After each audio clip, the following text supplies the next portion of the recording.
Bismillahirrahmanirrahim. In this video, we are going to discuss the cochlear pathway. As I told you, we will discuss the vestibulocochlear nerve. So first of all, these are the organ of corti, and I told you organ of corti had these rod cells and then the hair cells. From these, the peripheral processes. This is the peripheral process. From the peripheral processes, they are going to end in the spiral ganglion. And the spiral ganglion gives the central processes, and the central processes form the cochlear nerve, and the cochlear nerve is going to terminate into the dorsal as well as the ventral cochlear nuclei, which are located in upper medulla.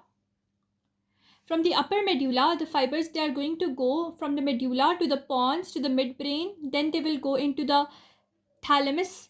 From thalamus, they will go into internal capsule, and then they will go into the temporal pole. So from the pons, from the medulla to the pons to midbrain to thalamus to internal capsule to the temporal pole or auditory region in the temporal pole. That is the cochlear pathway. Let's discuss now the vestibular pathway.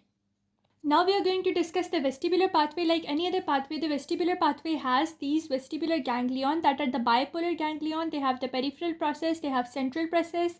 Now they are telling you that this peripheral process, from where the peripheral process gets its fibers from, or which locations it is innervating. As you know, in the vestibule you have utricle and saccule, and the utricle and saccule, the medial wall has the organ which is known as the macula. These maculae, they are the organ of static position. They are going to go into the inferior vestibular area. From the posterior region, there are three semicircular canals that are the anterior, lateral and posterior semicircular canals, and then they have their anterior, lateral and posterior semicircular ducts. From the anterior and lateral semicircular ducts, the region, their cristae, their fibers, they are going to go into superior vestibular area. And the posterior semicircular ducts, they are going to give their fibers from the cristae to the foramen cingulare.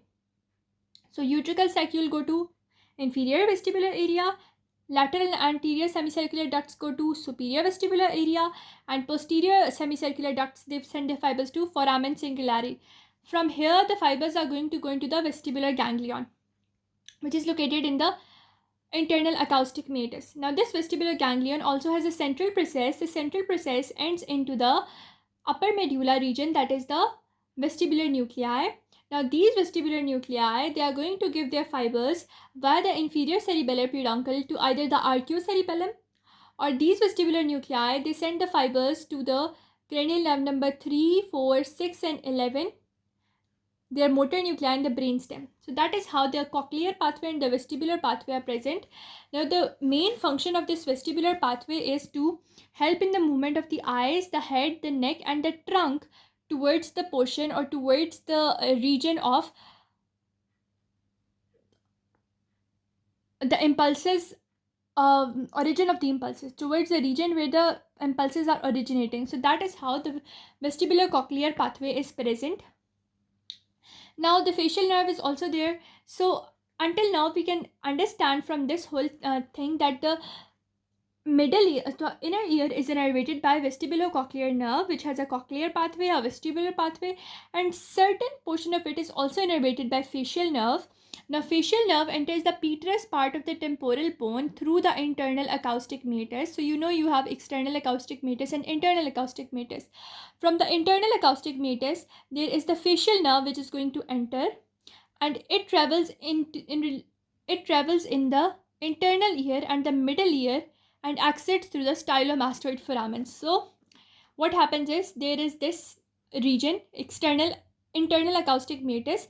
The facial nerve is going to enter through internal acoustic meatus. It will travel from the inner ear to the middle ear, then it will exit through a foramen, that is the stylomastoid foramen.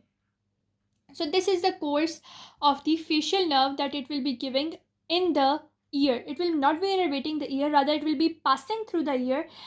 So it is a selfish type of facial nerve.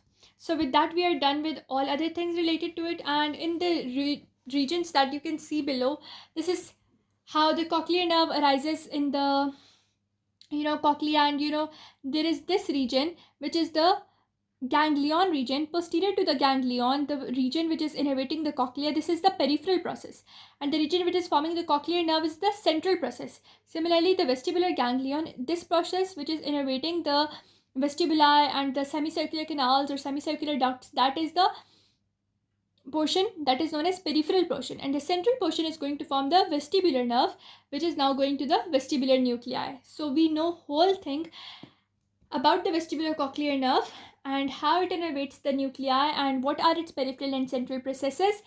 Now let's move on to something else. Now in the previous portion I was telling you that what is endolymph. I told you that the fluid inside the membranous labyrinth is known as endolymph. Now they are telling you that the endolymph is made by stria vascularis, and the production of endolymph requires melanocytes. Melanocytes are the cells that contain melanin. Disorder of the melanocytes or melanin producing cell causes albinism, and albinism also causes deafness. So we can study from that endolymph, the fluid inside the membranous labyrinth, it is formed by stria vascularis and requires melanocytes. If the melanocytes are deficient, it means that the person is suffering from albinism, that is lack of melanin pigment, and due to lack of the melanin pigment the person will also be deaf. Acoustic neuroma, it is a tumor of the Schwann cells of the cranial nerve number 8. And now if the neuroma, it goes to the internal auditory meatus or internal acoustic meatus, the cranial nerve number 7 will also be pressed. There will be cranial nerve number 8 paralysis and number 7 paralysis as well. So what happens is that in acoustic neuroma or tumor of the Schwann cells of the cranial nerve number 8, because the cranial nerve number 8 is extending into the internal auditory meatus, due to the extension it is also going to compress the cranial nerve number 7. So a difficulty in cranial nerve number 8 affects cranial nerve number 7 as well, and both of them get paralyzed. And now we will discuss about the reasons of earache. Let's have a look. Now the main reasons of the earache or pain in the ear can be by mandibular nerve, vagus nerve, by glossopharyngeal nerve, or by great auricular and facial nerve. First of all, we know that the mandibular nerve and glossopharyngeal nerve, they form the tympanic plexus. So lesion of the anterior 2/3 of the tongue which damage the mandibular nerve, they are also going to damage the tongue, the ear. So anterior 2/3 of the tongue damages the mandibular nerve, which also damages the ear. Then glossopharyngeal nerve, the posterior 1/3 lesions of the tongue, like malignancy, like ulcer, it damages the glossopharyngeal nerve and it is also going to damage the tongue. So if we have a diagram over here, so anterior 2/3 of the tongue damages mandibular nerve, which damages our ear and we have earache. Posterior 1/3, which damages the glossopharyngeal nerve, it damages the glossopharyngeal nerve and hence it damages the ear and we have earache. Now the mandibular nerve can also be damaged by temporomandibular joint lesions, or it can also be caused by dental causes like impacted tooth. So mandible has a lot of things. Mandible has temporomandibular joint associated with it. It also has anterior 2/3 of tongue associated with it. It also has tooth associated with it. So anything that is going on in the mandibular region, it is going to cause an earache. Similarly, glossopharyngeal nerve not only innervates the posterior 1/3 of the tongue, rather it innervates the nasopharynx. So any lesion in the nasopharynx can also cause earache. Similarly, tonsillar lesions can also cause earache. Until now we get that anterior 2/3 of the tongue is innervated by mandibular nerve. So mandibular nerve damage causes earache.